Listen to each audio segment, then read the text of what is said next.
Hi, today I'm going to show you an easy way to make beautiful paper portraits with your Cricut machine and the help of a new website called phototostencil.com. I'm really excited to show you. You're not going to believe how easy it is to do what we've been able to do before, but with a lot more steps. So let me walk you through it.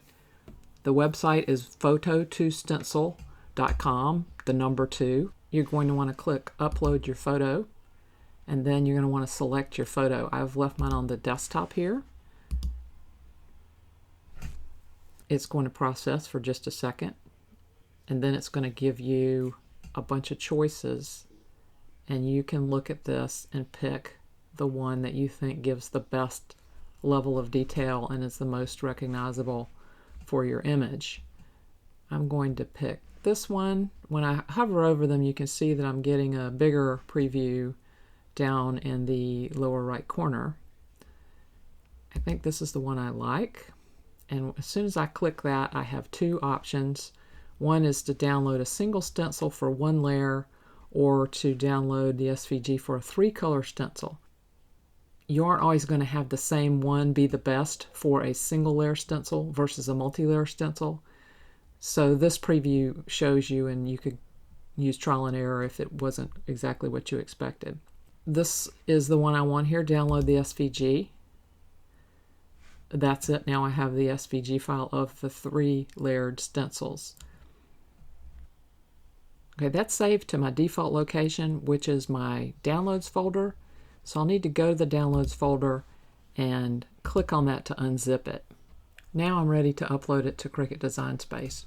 So I click on the Upload Images button. Upload image, browse, go to the downloads folder. The folder is called stencil, and I'm going to look for the one that has the .svg as the last 3 letters. So I'm going to click that and choose, and you will see that we have 3 layers there, and I'm going to go ahead and save that. So now we'll bring it in and I will show you what we can do with it. So the way this program works is it makes 3 stencils as if we were going to use spray paint, but I'm not painting, I'm going to use the paper itself, so my process is going to be a little different. So the first thing I'm going to do is I'm going to ungroup these, and I will not need this one for this project, but I will need a blacked out version of that. So the easiest way to do that is just to read off the measurements, 6.04 by 7.83, and then insert a shape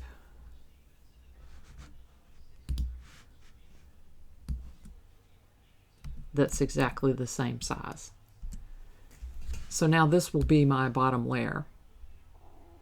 So now I have a background and 2 layers, and in order to figure out which colors go with which layers, I'm going to go back to my preview over here. So I go to my preview and I see that this top color is light, and it has big areas open around the eyes and this particular shape at the bottom. I'm looking for something that's going to help me identify the layers.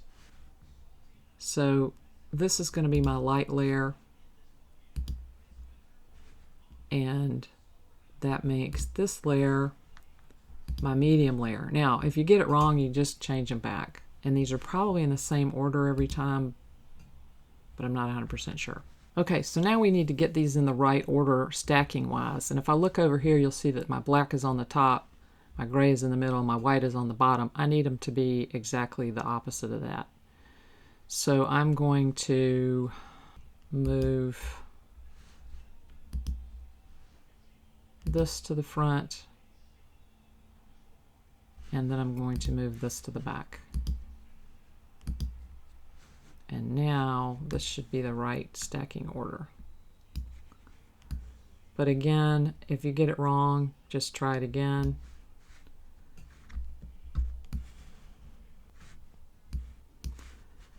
Okay, so there is my image. It shows the 3 parts, and now all we need to do is hit go, and you'll see that we have a black mat, a gray mat, and a white mat with the pieces on there, and all we have to do is cut them out to make our portrait. Now let me go back over here because there's a few things I want to point out. One is that these layers have a lot of nodes, and so I've tested it. The Cricut was able to handle them, but if you have Inkscape, it will make things go faster if you go into Inkscape and use the simplify command on these. You could also take out some of the little pieces that you don't want. You can also do that with hide contour if you'd like. You're also going to want to do some testing to see which colors work best. I use the white, gray, and black for demonstration purposes, but you can see that things that have a little less contrast, like the 3 blues, often look better.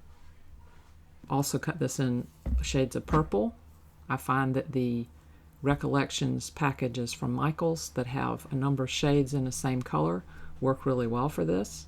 The other thing that is really amazing about this site is that not only is it producing the layers, but each layer is actually a one-piece stencil.